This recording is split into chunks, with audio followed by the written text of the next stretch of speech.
여러분, 사람은 관계적 존재다라고 이렇게 정의하죠. 그 사람이 어떤 관계를 맺느냐에 따라 그 사람의 삶의 방향이 정해지기도 하고 또 삶의 모양이 만들어지기도 합니다. 관계의 영향을 받을 수밖에 없어요. 그래서 삐뚤어진 관계 속에 맺어져 있다면 그의 삶의 왜곡과 파괴를 낳기도 합니다. 잠언 14장 30절에 이렇게 말씀하고 있죠. 평온한 마음은 육신의 생명이나 평온한 관계 가운데 있고 건강한 관계 가운데 있을 때 육신의 생명이나 시기한다는 것은 무엇이죠? 서로 왜곡된 관계, 파괴적인 관계, 미움의 관계 속에 있을 때 그 관계 속에서 뼈를 썩게 하느니라. 뼈를 썩게 한다는 거예요.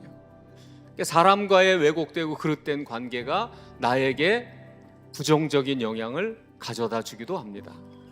그 다음에 시편 32편 3절로 4절에 보면 하나님 앞에서 하나님과의 그런 관계, 내가 입을 열지 아니할 때 내가 내 죄를 고백하고 나의 잘못을 시인하지 아니하고 그것을 가리우려고 하고 그리고 그 죄된 모습을 갖고 걸어가려고 할 때 내가 내 안에서 고통스러운 양심의 고통, 영혼의 고통을 느끼게 되고 그리고 그것이 나에게 은혜와 복을 가져다 주는 것이 아니라 내 뼈가 쇠하여진다. 그래서 4절에 보니까 주의 손이 주야로 나를 누르시오니 내 진액이 빠져서 여름 가물에 마름같이 되었나이다. 하나님의 자녀가 하나님과의 관계가 어긋나기 시작했을 때 평안을 잃어버리기 시작하죠. 마음의 괴로움이 찾아오게 됩니다. 그래서 여러분, 이 관계적인 영향을 받을 수밖에 없어요. 반면에 우리가 바른 관계를 맺을 때 바른 관계 안에서 생명의 풍성함을 열매를 맺게 되고 생명의 열매를 맺고 생명의 풍성함을 경험하게 돼요. 요한복음 15장 7절에 보면 너희가 내 안에 거하고 내 말이 너희 안에 거하면 무엇이든지 원하는 대로 구하라. 그리하면 이루어질 것이다. 주님과의 바른 관계 안에 있을 때에 그의 삶의 열매가 나타나기 시작하고 성장을 경험하게 되죠.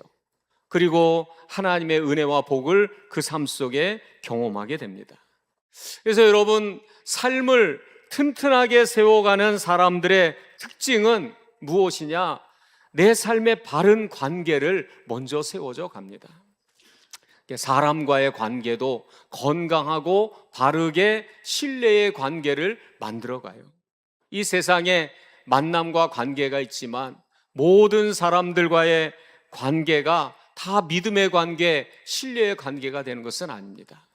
거짓된 관계도 있고 형식적인 관계도 있고 또 서로 미움의 관계도 있고 우리의 삶을 건강하게 세워가려면 먼저 우리의 삶을 건강한 토대 위에 세워야 하고 건강한 믿음의 삶의 관계를 맺어가는 거죠.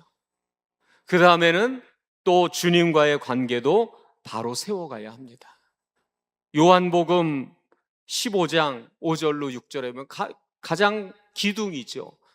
구심점이 되는 기둥. 십자가는 하나님과의 관계, 이웃과의 관계를 말하는 것인데 너희가 나를 떠나서는 아무것도 할 수 없느니라. 주님과의 관계, 하나님과의 관계를 삶을 세워가는 사람들의 특징, 믿음의 사람들의 특징, 하나님과의 관계를 중요하게 여기고 그 관계를 굳건하게 먼저 우선순위를 가지고 세워가는 것입니다. 어제 토요일 새벽에 새벽 묵상의 말씀이 무엇이냐? 세상의 위협이 찾아오고 우리의 믿음을 흔들고 빼앗기려는 그런 상황이 찾아올 때 우리가 어떻게 그 믿음을 지킬 수 있을까? 하나님의 뜻은, 하나님의 말씀은 무엇이냐면 은혜의 자리에서 끊어지지 말라는 거예요. 하나님과의 관계가 끊어지지 않도록 은혜의 자리를, 믿음의 자리를 떠나지 말라는 거죠. 바른 관계 안에 머물러 있을 때 그 관계 안에서 그것이 지켜지게 되고 생명이 흘러가게 되고 성장을 경험하게 되고 또 열매가 그 관계 안에서 맺어진다는 것을 우리에게 알려주는 것입니다. 그래서 여러분, 믿음의 사람들은 흔들리지 않는 관계 안에 자신을 둡니다. 병든 관계, 삐뚤어진 관계, 왜곡된 관계에 내 영혼을 맡기는 것이 아니라 건강한 관계 안에 내 삶이 거하게 하는 거예요. 그렇게 될 때 우리의 영혼이 복을 받게 되고 생명이 풍성케 됨을 믿으시기를 바랍니다. 오늘 말씀은 그 생명이 복을 받는 자들의 모습을 보여주고 있어요. 영생을 누린다. 영생은 죽어서만 갖게 되는 그 생명을 말하는 것이 아니라 영생의 삶을 누리는 자들의 특징, 하나님과 동행하는 믿음의 새 삶을 살아간다는 것이고, 똑같은 삶이지만 질적으로 달라진 변화된 삶을 말하는 것인데, 영생을 누리는 삶, 그 생명이 복을 받고 성장하고 열매를 맺고 풍성케 되는 삶을 살아가는 사람들의 특징, 그것은 주님과의 바른 관계 속에 있다는 거예요. 믿는 자는 이라고 말씀하는 거예요. 믿는 자는. 그러면 그 바른 믿음의 상태가 말하는 믿는 자의 구체적인 의미와 뜻이 무엇이냐 하는 것입니다. 믿는 자가 될 때 하나님과의 바른 관계가 세워진 모습은 어떤 모습일까? 첫 번째로 함께 따라해 보실까요? 예수 그리스도와 생명의 관계로 연결된 것입니다. 아들을 믿는 자에게는 영생이 있다. 믿는 자에게는 영생이 있다. 그래서 이 믿는 자는 현재 분사형으로 되어 있습니다. 그래서 현재 내가 믿는 자의 모습, 상태, 연결되어져 있는 그 상태를 말하고 있는 거예요. 하나님과의 관계가 바로 세워진 믿음의 특징은 주님 안에 내가 연결된 상태로 걸어가는 것입니다. 여러분, 뱃속에 태아가, 어린아이가 어머니와 탯줄로 연결이 되어져 있습니다. 그래서 그 탯줄의 연결을 받아 공급을 받고 살아가게 되죠. 그러면 그 아이가 세상에 태어났을 때 서로 끊어졌습니까? 그렇지 않습니다. 보이지 않는 것으로 연결이 되어 있어요. 그래서 그를 생각하고 염려하고 그를 사랑하고 그를 축복하고 그를 기도하게 돼요. 생명의 연결이라는 것이 있죠. 하나님께서 우리 인생의 주인이시고 우리를 창조하셨죠. 하나님의 은혜 안에서 우리는 연결되어 있어요. 우리가 이 세상을 떠나 이 세상에 나와 있지만 끊어진 채로 우리가 걸어갑니까? 여전히 하나님은 보이지 않는 은혜로 우리와 이어져 계십니다. 우리를 사랑하시고 포기하지 아니하시고 구원의 계획을 이루어 가시고 성취해 가고 계셔요. 그래서 우리가 오늘 내가 내 믿음이 믿는 자의 현재적인 상태는 내 믿음이 주님 안에 연결되어 있다는 것인데, 주님 안에 연결되어 있다는 것은 내 삶 속에 주님을 생각한다는 거예요. 언제나 성령은 우리에게 생각나게 하시는 분이에요. 언제나 생각나는 사람은 언제나 하나님의 뜻을 찾고 구하게 됩니다. 하나님을 생각하게 되고, 그리고 그 연결되어 있는 사람은 어떤 책임감도 갖고 사명감도 갖게 돼요. 아까도 우리 일부에 보니까 젊은 우리 집사님들이 이렇게 앉아서 예배를 드려서 일부 예배 드리고 가려고 일부 오셨습니까? 그랬더니 아니라는 거예요. 오늘 우리 집사 담당 식사 준비하려고 그렇게 왔다는 거죠. 여러분, 뭔가 믿음 안에 연결된 마음이 있으니까 관심이 가는 것이고, 그것을 생각하는 것이고, 그것을 위해서 수고해야 되겠다라는 마음도 드는 거죠. 만일 그렇게 내가 현재적인 믿음의 상태, 그리스도와 연결되어 있지 않고 교회와 연결되어 있지 않고 끊어져 있다면 전혀 관심도 없고 생각도 없겠죠. 혹 못 왔을 수도 있어요. 그러나 마음에 그렇지. 내가 미리 와서 준비는 못해도 끝나고라도 도와줘야 되겠다. 끝나고라도 같이 있어야줘야 되겠다. 뭔가 마음으로 연결이 된 거죠. 믿는 자는 영생으로 나아가는 자는 오늘 내 삶이 주님과의 생명과 연결된 채 살아간다는 거예요. 마치 호흡처럼 잠시도 멈추지 않고 생명의 근원이신 그리스도 앞에서 그 앞에 서 있는 존재로서의 모습으로 살아가는 것입니다. 그럴 때 언제나 주님을 생각하게 되죠. 하나님의 뜻을 구하게 되죠. 연약하고 힘들 때, 어려울 때 주님 바라보고 힘을 얻게 되죠.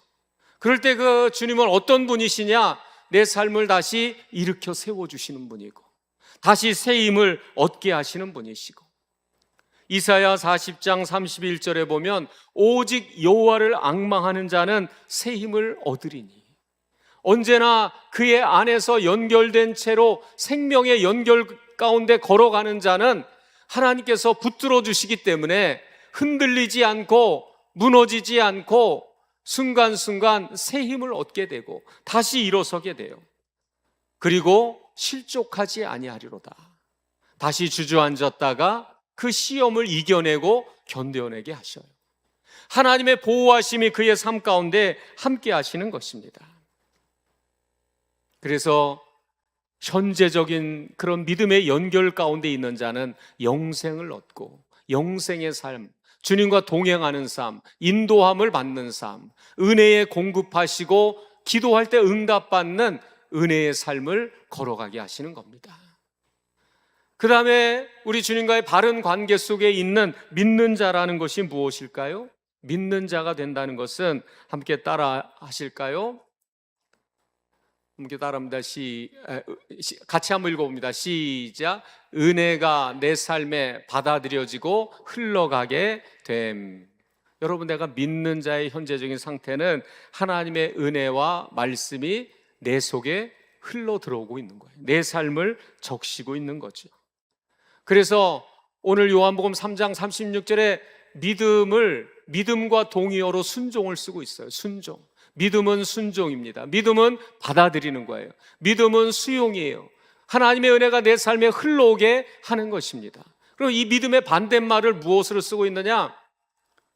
불순종으로 쓰고 있습니다. 불신앙, 안 믿는 것, 그것이 아니라 받아들여지지 않는 것. 하나님의 은혜가 내 삶에 흘러오지 못하도록 가로막고 있는 것, 제약하고 있는 것.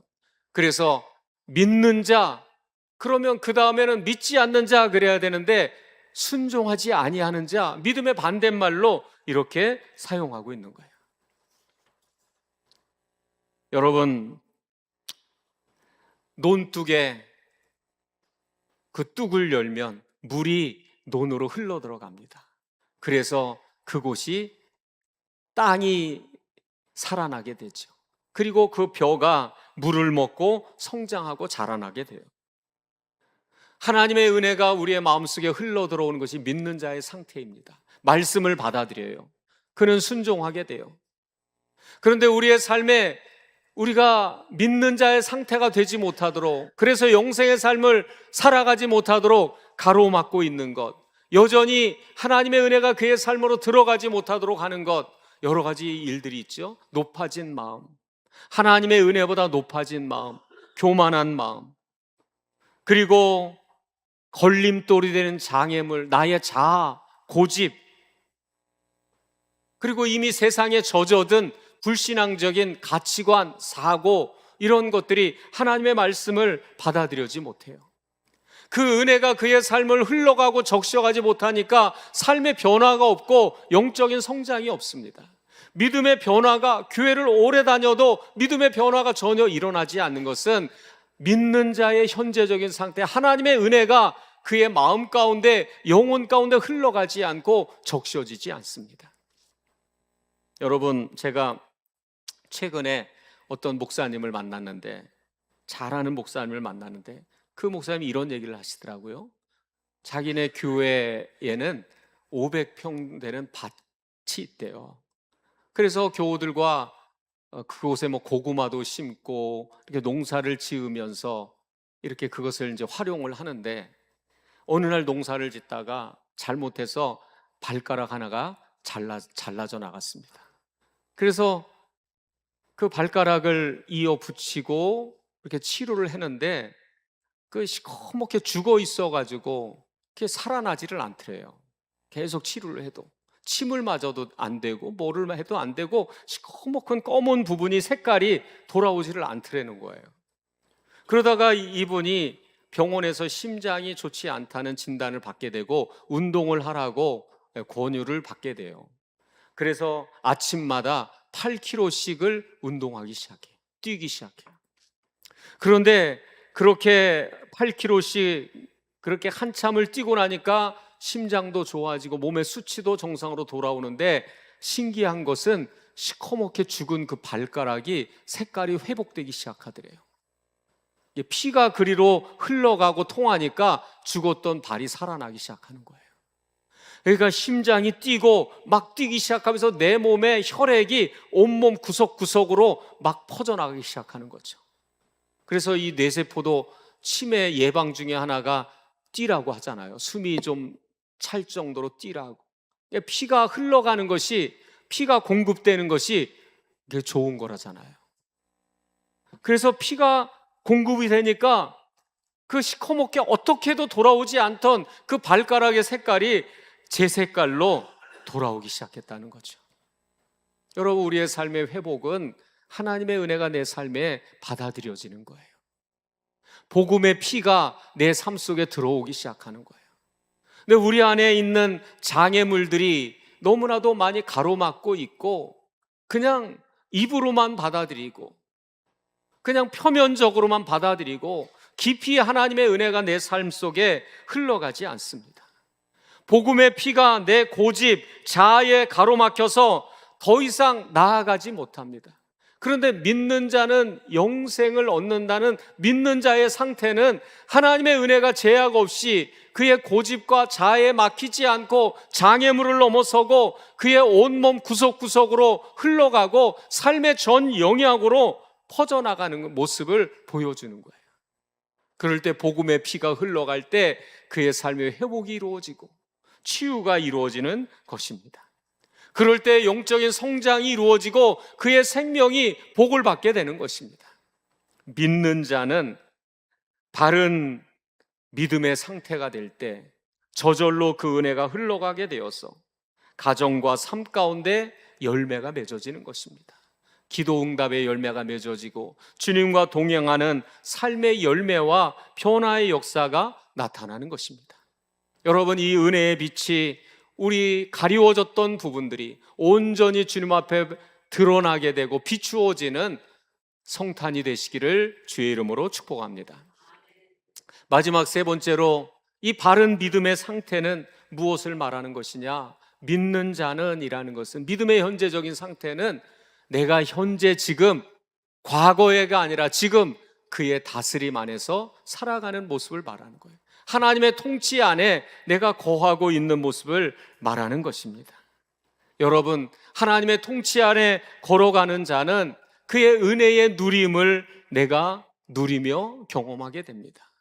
그런데 하나님의 통치 가운데 나아가지 못하는 자, 내 삶이 하나님의 은혜의 자리에 있게 하지 아니하는 자는 하나님의 다스림 안에 있지 못하게 돼요. 그래서 주님의 통치 아래 은혜의 다스림 안에 있는 사람은 마음의 중심에 평안과 감사가 있습니다. 근데 은혜의 통치 아래 내가 거하지 아니하는 사람은 불안과 염려 가운데 늘 있는 거예요. 걱정과 염려가 떠나지 않아요. 주님의 다스림과 은혜 안에 내 안에 거하는 사람은 타인을 바라볼 때 긍휼과 용납의 마음을 가지고 바라보게 되죠. 그런데 주님의 다스림 안에 거하지 않을 때 비판과 시기심 가운데 늘 있게 되는 거예요. 문제에 대해서도 하나님의 다스림 안에 있을 때 주님을 신뢰하게 돼요. 지혜를 구하게 되죠. 인도하심을 구하게 됩니다. 이 문제를 해결할 능력과 지혜를 구하며 나아가게 돼요. 이러한 상황을 맞이하게 하신 하나님의 뜻을 그는 생각하게 돼요. 그런데 하나님의 다스림 안에 있지 아니할 때 불평과 원망으로 나아가는 것입니다. 왜 나에게만 이런 일이 있을까? 그리고 언제나 내 힘으로만 그것을 해결하며 걸어가려고 하는 거죠. 하나님을 의뢰하고 의지하지 않아요. 말씀에 대한 태도도 마찬가지죠. 하나님의 은혜의 다스림 안에 있을 때 그 말씀을 받아들이고 순종하게 됩니다. 따라가기 시작해요. 그런데 하나님의 은혜의 다스림 안에 있지 않을 때 선별적으로 내 입맛에 맞는 것을 구별하게 되고, 그 말씀을 내게 주시는 말씀으로 신뢰하고 온전히 받아들이지 않아요. 내 고집대로 해석하고 내 고집대로 받아들이고 나아가게 되는 겁니다. 그러니까 믿음의 새 삶을, 은혜가 내 삶에 임하는 것들을, 주의 다스림이 내 삶을 통치하며 이루어가는 변화를 보지 못하게 되는 거죠. 여러분, 우리가 주님의 통치를 받아들이지 못하는 여러 가지 이유는 몇 가지가 있는데, 우리 안에 하나님의 은혜에 대해 저항하는 영적인 뿌리가 있습니다. 죄라는 것은 거역성이 있고 저항성이 있는데 그 영적인 뿌리가 있어요. 죄인된 우리에게 심겨진 뿌리 깊은 불신앙의 뿌리가 있습니다. 하나님께서는 믿음의 사람을 만들 때 이것을 깨고 부수는 과정을, 그 연단의 과정을 갖게 하시죠. 사도 바울은 나를 쳐서 복종케 한다라고 말씀합니다. 우리가 무릎 꿇는 훈련을 하는 이유가 있어요. 자기를 쳐서 복종케 함으로 내 안에 있는 영적인 그런 저항하는 뿌리들을, 이러한 것들이 빠져나가게 하는 겁니다. 예전에 우리 속초에, 우리 엑스포의 어떤 식당에 가면 그런 글귀가 있었습니다. 주님께 무릎 꿇지 않으면 사람에게 무릎 꿇는다. 그런데 나중에 보니까 그 식당이 엄청나게 커졌더라고요. 우리의 고집과 자아가, 여러분, 하나님 앞에 교만을 부리고 하나님 앞에서 높아진 마음을 가질 이유가 무엇이 있습니까? 그걸 무릎 꿇는 훈련을 하는 거예요, 주 앞에. 그럴 때 이 저항하는 영적인 뿌리에 이런 속성들이 빠져나가게 되고, 하나님의 은혜가 내 삶에 나를 지배하게 되고 다스리게 되는 것입니다. 그 다음에 세상 가치관에 중독된 것들이 있어요. 이 세상에 이미 젖어든 여러 가지 생각과 가치관에 젖어든 모습들이 있어요. 그런 것들은 어떻게 변화되느냐? 건강한 신앙생활을 하면 됩니다. 하나님께서 우리에게 신앙생활을 하게 하는 목적이 있습니다. 바른 신앙생활을, 잘 신앙의 지도를 받으면서 신앙생활을 하셔야 돼요. 그러려면 어떻게 해야 되느냐? 좋은 교회를 소개받아야 돼요. 여러분, 이 세상에 물든 세상 가치관에 중독된 것들을 씻고 치유하기 위해서 좋은 교회에서 신앙생활을 바르게 신앙의 인도하심을 따라 걸어가는 거죠. 왜 우리가 또 주님의 통치와 다스림을 받지 못하느냐? 두려움이죠, 두려움. 내가 세상을 따라가야지, 하나님의 뜻을 따라간다고 살아갈 수 있을까? 그런데 성령의 은혜가 우리 안에 임하게 될 때 이 두려움을 넘어 담대함을 가질 수 있습니다. 디모데후서 1장 7절에 하나님이 우리에게 주신 것은 두려워하는 마음이 아니요 오직 능력과 사랑과 절제와 근신하는 마음이다 라고 말씀합니다. 주님의 통치와 다스림을 받아들이고 은혜를 누리고 영생을 맛보는 삶이 되시기를 주님의 이름으로 축복합니다. 할렐루야. 여러분, 성탄의 절기에 이제 12월 성탄의 절기입니다. 주님과의 끊어짐이 아닌 연결됨의 관계를 다시 세워가시기를 바랍니다. 그러려면 어떻게 해야 합니까? 그런 노래 여러분 아십니까? 앉으나 서나 당신 생각, 떠나지 않는 당신 모습. 뭔가 사랑으로 연결되어 있다는 거죠. 앉으나 서나 주님 생각, 믿음의 연결이 이루어지기 위해서 우리는 거룩한 습관을 만들어 가야 합니다. 어떤 습관이냐? 주님 생각하는 습관을 만드는 것입니다. 언제나 길을 가면서도 우리가 생각하고, 여러분 화살 기도라는 것이 있잖아요. 짧게 기도하는 것. 주님 저와 함께 해주세요. 주님 도와주세요. 주님 인도해 주세요. 어떤 경우에는 마음속에 우러나오는 마음을 가지고 주님 내가 잘못했습니다. 내가 그릇 행하였습니다. 주님 용서해 주세요. 또 길을 가면서 운전을 가면서 주님 도와주세요. 내 삶에 은혜 내려주세요. 어떤 장애물이 있을 때 이것을 이겨낼 수 있게 해주세요. 넘어갈 수 있게 해주세요.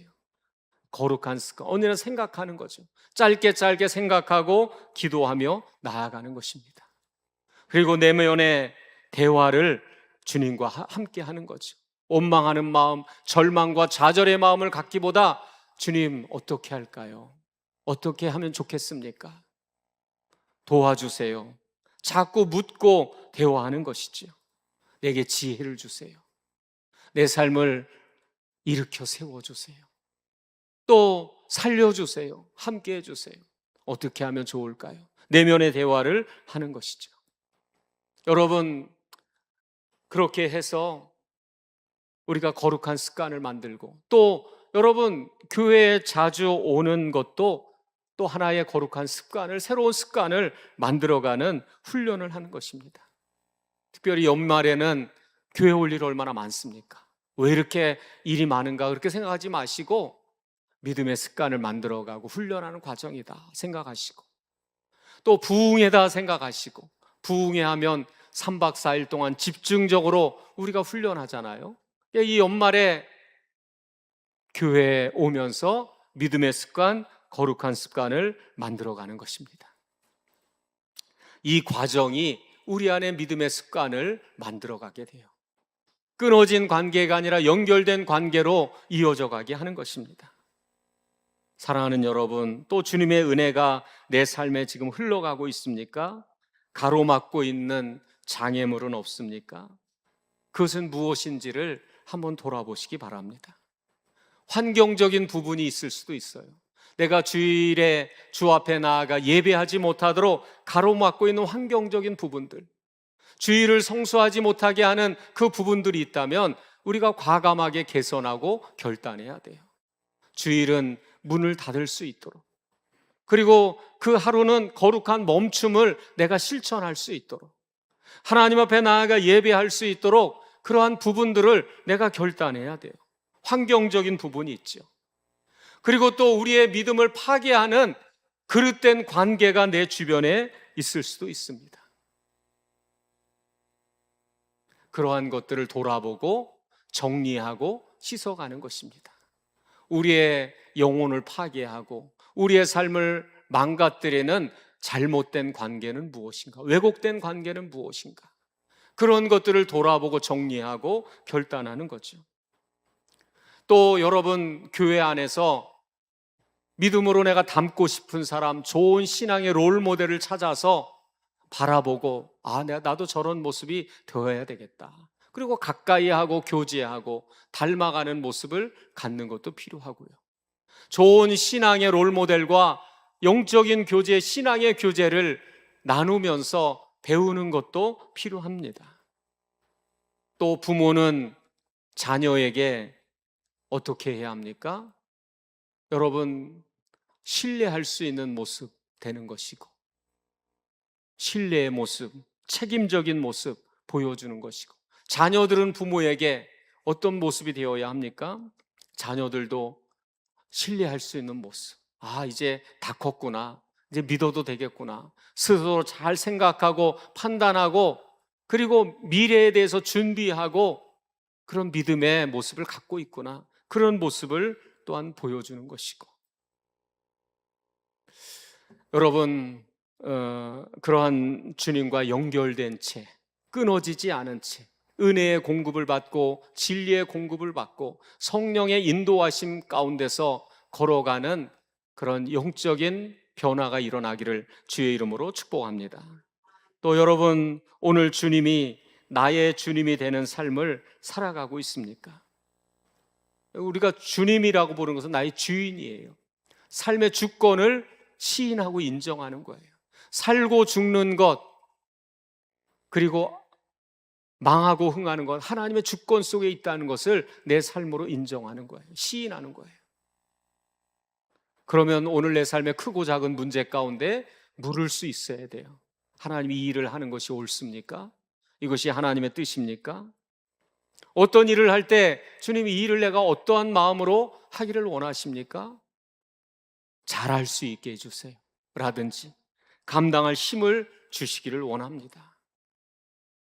내 열심과 내 능력이 있지만 거기에 하나님의 은혜가 함께해야 함을 믿으며 우리가 시간을 구별해서 멈추어 서서 하나님의 뜻을 구하고 기도하는 시간을 갖는 것입니다. 또 여러분, 주님의 통치가 내 삶에 이루어진다는 것은 내 삶의 감정의 주도권도 내 감정대로, 기분대로, 그냥 기분 나쁘면 나쁜 대로, 화가 나면 나는 대로 그냥 그렇게 막 내지르고 그렇게 살아가는 것이 아니라 그 부정적인 감정도 내려놓고 주님의 평안으로 나를 다스려 주세요, 인도하여 주세요, 그렇게 감정의 주도권도 이양하며 하나님 앞에 내어 맡기며 걸어가는 것이죠. 내 삶의 주인 되심을 고백하면서 찾고 구하며 그럴 때 주의 통치와 다스림 안에 내가 거하게 되는 것입니다.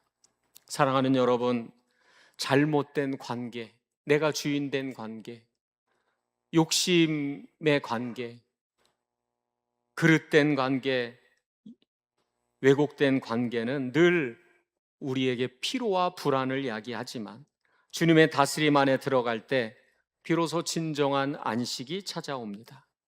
수고하고 무거운 짐진 자들아 다 내게로 오라. 내가 너희를 쉬게 하리라. 나의 멍에를 내게 메고 내게 배우라 라고 말씀합니다. 주님의 다스림, 멍에죠. 주님의 다스림을 내가 받아들일 때 역설적으로 우리의 영혼은 가장 깊은 쉼을 얻게 될 것입니다.